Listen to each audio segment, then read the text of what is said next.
ದುಷ್ಟ ಹಾವು ಮತ್ತು ಜಾಣ ಹಕ್ಕಿಗಳ ಕಥೆ. ಒಂದು ನದಿಯ ದಡದಲ್ಲಿ ಒಂದು ದೊಡ್ಡ ಮರ ಇತ್ತು. ಆ ಮರದ ಪೊಟರೆಯಲ್ಲಿ ಒಂದು ಹಕ್ಕಿಯ ಕುಟುಂಬ ವಾಸಿಸ್ತಾ ಇತ್ತು.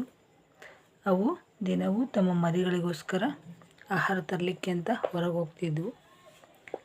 ಹೀಗೆ ಒಂದು ದಿನ ಅವು ಆಹಾರಕ್ಕಾಗಿ ಹೊರಗೆ ಹೋದಾಗ ಇದನ್ನೇ ಕಾಯ್ತಾ ಇದ್ದ ಒಂದು ಹಾವು ಅದೇ ಮರದ ಬುಡದಲ್ಲಿ ಇದ್ದಂಥ ಬಿಲದಲ್ಲಿತ್ತು. ಆ ಹಾವು ಅದು ದಿನವೂ ಜಪಿಸ್ತಿತ್ತು, ಯಾವಾಗ ನಾನು ಈ ಹಕ್ಕಿಯ ಮರಿಗಳನ್ನು ತಿನ್ಬೋದು ಅಂತ.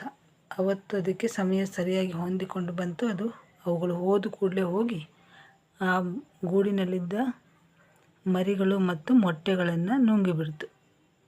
ನಂತರ ತನ್ನ ಪಾಡಿಗೆ ತಾನು ಹೊರಟೋಯ್ತು. ಹಿಂದಿರುಗಿದ ಹಕ್ಕಿಗಳಿಗೆ ಗೂಡಿನಲ್ಲಿ ತಮ್ಮ ಮರಿಗಳೂ ಇಲ್ಲ ಮತ್ತು ಮೊಟ್ಟೆಗಳೂ ಇಲ್ಲ. ಅದನ್ನು ಕಂಡು ಕೂಡಲೇ ಅವುಗಳಿಗೆ ಭಯವಾಯಿತು, ಹಾಗೆ ಕೋಪ ಬಂತು. ಅದು ಕೂಡ ಮರಿಗಳು ಇಲ್ಲೇ ಅದು ಕೆಳಗೆ ಬಿದ್ದಿರಬಹುದು ಅಂತ ಕೂಡ ನೋಡಿದ್ವು, ಆದರೆ ಇರಲಿಲ್ಲ. ಈಗ ಅವುಗಳಿಗೆ ಭಾಳ ದುಃಖವಾಯಿತು, ಅವು ರೋಧಿಸತೊಡಗಿದವು.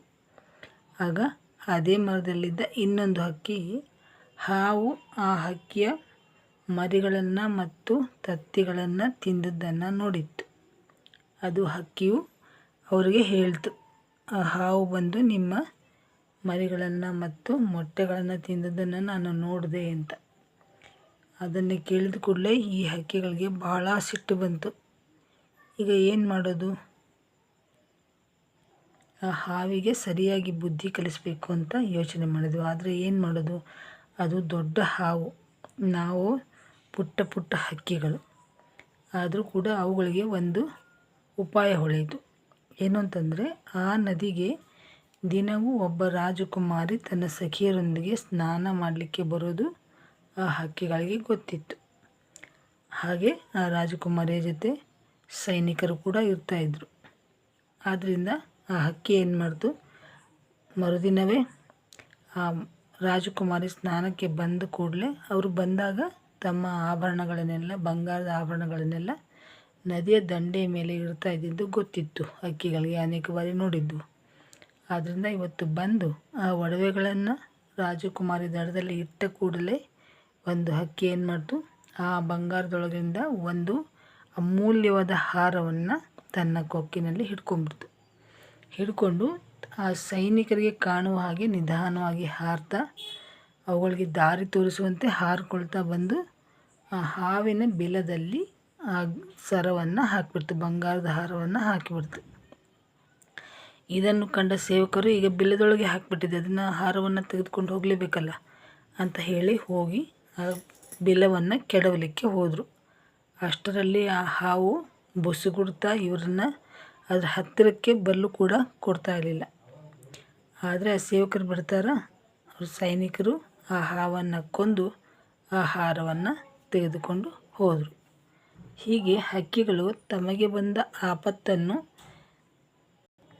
ಉಪಾಯದಿಂದ ನಿವಾರಿಸಿಕೊಂಡವು. ಯಾಕೆಂತಂದರೆ ಆ ಹಾವು ಇದ್ದರೆ ಇವತ್ತಲ್ಲ ನಾಳೆ ಮತ್ತೆ ಇವುಗಳ ಮರಿಗಳನ್ನು, ಮೊಟ್ಟೆಗಳನ್ನು ಮತ್ತೆ ತಿನ್ನುತ್ತೆ.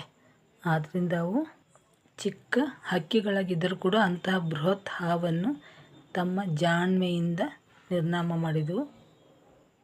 ಇದರ ಅರ್ಥ ಏನು? ಯಾವುದಾದ್ರೂ ಅಪಾಯ ಬಂದಾಗ ಅದು ಅಳುತ್ತಾ ಸುಮ್ಮನೆ ಕೂತ್ಕೊಳ್ಳೋದಲ್ಲ, ಅದನ್ನು ಉಪಾಯದಿಂದ ನಾವು ಕಾರ್ಯವನ್ನು ಸಾಧಿಸಬೇಕು. ಅಪಾಯ ಬಂದಾಗ ಉಪಾಯದಿಂದ ಕಾರ್ಯವನ್ನು ಸಾಧಿಸಬೇಕು. ಈ ಕಥೆ ನಿಮಗೆ ಇಷ್ಟ ಆದರೆ ಲೈಕ್, ಶೇರ್ ಆ್ಯಂಡ್ ಸಬ್ಸ್ಕ್ರೈಬ್. ಹಾಗೆ ಇದೇ ರೀತಿಯ ಕಥೆಗಳು ಬೇಕಾಗಿದ್ದರೆ ಬೆಲ್ ಐಕಾನ್ ಕ್ಲಿಕ್ ಮಾಡಿ. ನಾನು ಮುಂದೆ ಹೇಳುವಂಥ ಕಥೆಗಳ ನೋಟಿಫಿಕೇಷನ್ ನಿಮಗೆ ಬರುತ್ತೆ. ಹಾಗೆ ನಾನು ಕನ್ನಡ ಕಲಿಕೆ ಮತ್ತು ಬರವಣಿಗೆಯ ಬಗ್ಗೆ ಬಹಳಷ್ಟು ವಿಡಿಯೋಗಳನ್ನು ಅಪ್ಲೋಡ್ ಮಾಡಿದ್ದೀನಿ. ನಿಮಗೆ ಅವುಗಳು ನೋಡಬೇಕು ಅಂತ ಇದ್ದರೂ ಕೂಡ ಡಿಸ್ಕ್ರಿಪ್ಷನ್ ನೋಡಿ. ಇಷ್ಟು ಪ್ಲೇಲಿಸ್ಟ್ಗಳಿವೆ. ನಿಮಗೆ ಕನ್ನಡ ಮಾರಲ್ ಸ್ಟೋರಿ ಅನ್ನೋದರಲ್ಲಿ ಮತ್ತಷ್ಟು ಕಥೆಗಳು ದೊರೆಯುತ್ತವೆ. ಆಸಕ್ತಿ ಇರುವವರು ನೋಡಿ. ಮುಂದಿನ ವಿಡಿಯೋದಲ್ಲಿ ಮತ್ತೆ ಭೇಟಿಯಾಗೋಣ. ಅಲ್ಲಿವರೆಗೂ ಎಲ್ಲರಿಗೂ ಧನ್ಯವಾದಗಳು ಹಾಗೂ ನಮಸ್ಕಾರ.